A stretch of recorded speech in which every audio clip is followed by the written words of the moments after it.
बिस्मिल्लाहिर्रहमानिर्रहीम अस्सलाम वालेकुम। बात को आगे बढ़ाते हैं और देखते हैं सेल्फ ड्राइविंग कार जो होती है वो काम किस तरीके से करती है, किस किस्म के सेंसर्स चाहिए होते हैं या कुछ आप एग्जांपल्स भी देख रहे हैं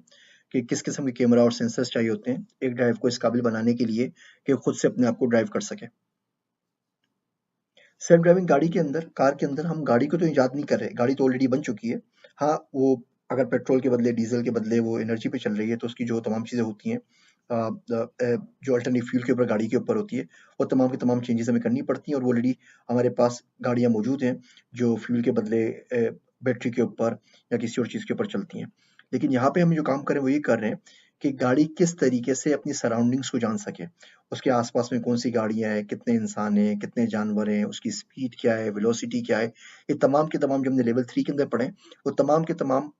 इंस्ट्रूमेंट्स कौन से होंगे, सेंसर्स कैसे होंगे, वो सेंसर्स आपस में एक-दूसरे से किस तरह बात करेंगे, बाकी गाड़ियों से किस तरह बात करेंगे, उस डेटा को कैसे कैलिब्रेट करेंगे, ये तमाम का तमाम टेक्नोलॉजी भी काम हो रहा है वो इस नहज के ऊपर हो रहा है। सेल्फ ड्राइविंग गाड़ी का जो हार्डवेयर है, उसके अंदर ये 4-5 मेन कंपोनेंट्स होते हैं टाइप्स के। पहला हमारे पास लाइडार होता है, फिर कैमरा कंप्यूटर विज़न सिस्टम होता है, रेडार होता है, जीपीएस होता है और फिर हमारे पास कुछ कॉम्प्लीमेंट्री सेंसर्स होते हैं।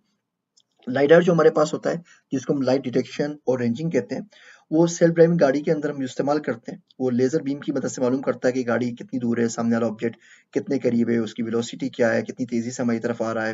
ये तमाम चीज़ें और एक कंप्लीट हमें 3D मैप प्रोवाइड करता है और बहुत ही ज़्यादा डिटेल में प्रोवाइड करता है। रेडार के अंदर इतनी ज़्यादा डिटेल्स हमारे पास नहीं होती, जितनी हमारे पास लाइडार के अंदर होती हैं। अ लाइडार की ज़्यादा हमारे पास रेज़ोल्यूशन होती है, उसका मेन रीज़न ये होता है कि तमाम की तमाम इन्फॉर्मेशन ये लेज़र्स को इमिट करके लेकर आता है बजाय इसके कि रेडियो वेव से लेकर आए, जैसे कि हमारे पास रेडार के अंदर होता है। प्रॉब्लम इसमें सिर्फ़ ये आती है कि लाइडार जो होते हैं, वो फ़ॉगी कंडीशन में या वेदर कंडीशन अच्छी हो तो काम नहीं करते। बारिश हो रही हो, फ़ॉग हो, स्मोक हो तो या स्नो हो, तो लाइडार की जो एक्यूरेसी होती है वो बहुत कम हो जाती है। लेकिन उसके बावजूद हम लाइडार को इसलिए यूज़ करते हैं कि हमें बहुत ज़्यादा डिटेल के अंदर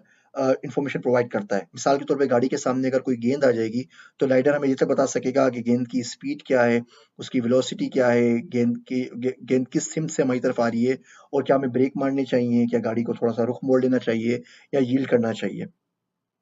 कैमरा कंप्यूटर विज़न सिस्टम जो है, जो कुछ भी सेंसर्स देख रहे होते हैं, उस इन्फॉर्मेशन को प्रोसेस करना इस कंपोनेंट का काम होता है। मिसाल के तौर पे आप गाड़ी के अंदर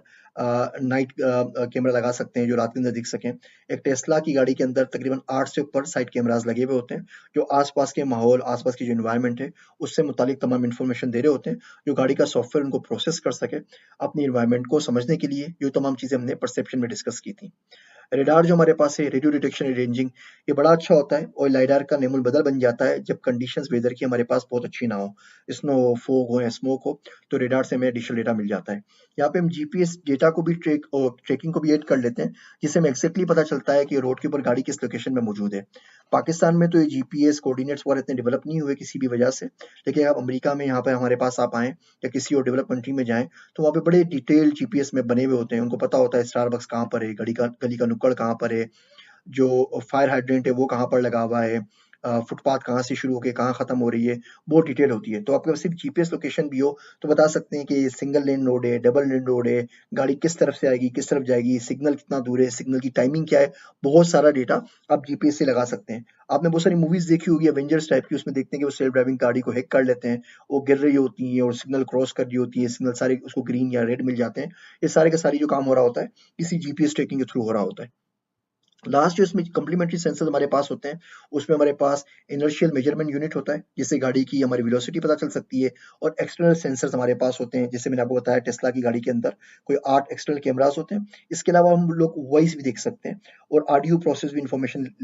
मालूम कर सकते हैं। वॉइस हमें बहुत ज़्यादा मदद करती है। मिसाल के तौर पे अगर कोई कुत्ता या बिल्ली या बत्तख या कोई जानवर आपके पास आएगा, तो उसकी आवाज़ सुन के आपकी गाड़ी को मालूम हो सकेगा कि आस-पास में कोई जानवर है और शायद वो रोड क्रॉस कर ले। अगर बाकी कोई ट्रैफिक जाम हो गया है और तमाम की तमाम आगे-पीछे की गाड़ियाँ जो है, वो मुसलसल हॉन्क कर रही हैं और मुसलसल वो आप शोर मचा रही हैं, तो उस नॉइज़ से आपको मालूम हो सकता है कि ट्रैफिक जाम है और गाड़ी की स्पीड स्लो कर देनी चाहिए। अगर कोई एम्बुलेंस आपके पास से जा रही है और उसका सायरन बज रहा है, तो आपकी गाड़ी को मालूम हो जाएगा कि मुझे साइड के ऊपर यील्ड करना है और एम्बुलेंस को रास्ता देना है क्योंकि खुदा ना खास्ता आगे कोई हादसा हो गया है। कोई धमाके की आवाज़ आती है, हादसे की आवाज़ आती है, तो आपकी गाड़ी रुक सकती है। तो बहुत सारी इन्फॉर्मेशन ऐसी है, जो कि हम ऑडियो की मदद से मालूम कर सकते हैं। तो ये मेजर कंपोनेंट्स हैं जो किसी सेल्फ ड्राइविंग गाड़ी में होने चाहिए और होते हैं, और इनकी मदद से हम उसको प्रोग्राम करके उसको इस काबिल बनाते हैं कि सेल्फ ड्राइविंग कार अपने आप को रोड के ऊपर खुद ड्राइव कर सके। अगले लेक्चर में इसी मौजू के ऊपर बात को आगे बढ़ाएंगे।